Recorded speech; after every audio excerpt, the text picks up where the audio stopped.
આપનું નામ? મારું નામ એલ્વિના છે. જી બેન, ક્યાંથી આવો છો અને આપનો હોદ્દો શું છે?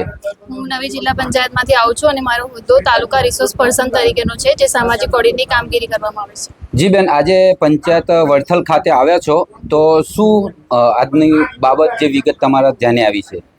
અમારા ધ્યાને જે વિગત આવી છે તે એ છે કે મનરેગાનું સામાજિક ઓડિટ કરતા અમે જે કામની ચકાસણી કરી તેમાં જે જોબ કાર્ડ ધારકોએ કામ કર્યું હતું તેમની મુલાકાત અમે કરવા માટે કહ્યું, પણ તે લોકો આવ્યા નહોતા. પણ જે સ્થાનિક લોકો હતા તેના દ્વારા જાણવા મળ્યું કે આ જોબ કાર્ડ ખોટી રીતે બનાવવામાં આવ્યા છે અને જે લોકોને ચૂકવણું કરવામાં આવ્યું છે તે મોટા પાટી સમાજના લોકો છે. જી બેન, શેના કામનું ચૂકવણું કરવામાં આવ્યું છે એવું કે? મનરેગા યોજના અંતર્ગત માટીકામનું ચૂકવણું કરવામાં આવ્યું છે. માટીકામ કઈ જગ્યાએ કામ કરવામાં આવ્યું હતું એવું? એ સ્મશાનમાં. જી, આ બાબતે આપનું શું કહેવું છે અને શું આપનું ઓડિટ કરવાનું કામ છે, તો આનો શું તમે આગળ કરશો? આ જે બાબત અમને આશંકા જેવી લાગી છે તેનું અમે આગળ રિપોર્ટ કરીશું. આગળ એટલે જિલ્લા લેવલે જિલ્લા સામાજિક ઓડિટર મેડમને અમે રિપોર્ટ કરીશું. ઓકે.